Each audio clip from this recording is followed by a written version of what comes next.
வணக்கம், welcome to பாசத்தலைவன்ஸ் kitchen. இன்றைக்கி பாசத்தலைவன்ஸ் கிச்சனில் நாம் பார்க்க போகிற டிஷ் முடக்கத்தான் கீரை ரசம். இதற்கு தேவையான பொருட்கள் என்னென்னு பார்க்கலாம்.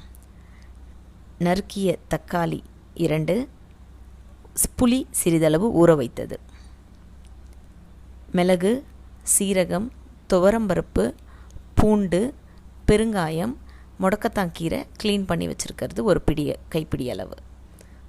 ஒரு பாத்திரத்தில் எண்ணெய் ஊற்றி துவரம்பருப்பு, மிளகு, சீரகம், பூண்டு போட்டு நல்லா செவுக்க வறுக்கணும். இது நல்லா செவுக்க வதக்கப்புறமா நம்ம க்ளீன் பண்ணி வச்சுருக்க முடக்கத்தான் கீரையை போட்டு வதக்கணும். முடக்கத்தான் கீரை இல்லைன்னா நம்ம தூதுவளையும் போட்டு இந்த மாதிரி ரசம் வைக்கலாம், சூப்பராக இருக்கும் அதுவும். இப்போ இந்த முடக்கத்தான் கீரை நல்லா வதங்கிடுச்சு. பெருங்காயம் போட்டு ஸ்டவ்வை ஆஃப் பண்ணி இதை ஆற வச்சு இதை ஒரு பேஸ்ட்டாக நம்ம அரைச்சி வச்சுக்கலாம். இன்னொரு பாத்திரத்தில் எண்ணெய் ஊற்றி கடுகு, சீரகம் 1/2 டீஸ்பூன் அதையும் சேர்த்து, காஞ்ச மிளகாய் 2 கிள்ளி வச்சுருக்கோம் அதையும் இப்போ நம்ம சேர்த்து, கருவேப்பிலை சேர்த்து நல்லா பொரியணும்.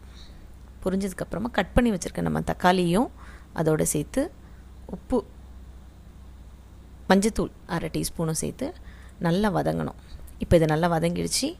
நம்ம முடக்கத்தான் கீரை அரைச்சி வச்சுருக்க அந்த பேஸ்ட்டையும் புளி கரைசல் போட்டு ஒரு 2 டம்ளர் தண்ணியும் அதோடு நம்ம சேர்க்குறோம். சேர்த்ததுக்கப்புறமா இந்த தேவையான அளவு உப்பு சேர்த்து நல்லா ஒரு கொதி தான் வரணும் ரசம். இப்போ இது கொதி வந்துடுச்சு. ஸ்டவ் ஆஃப் பண்ணிட்டு கருவேப்பிலை போட்டுடலாம். இப்போ நமக்கு சுவையான முடக்கத்தான் கீரை ரசம் ரெடி ஆகிடுச்சு.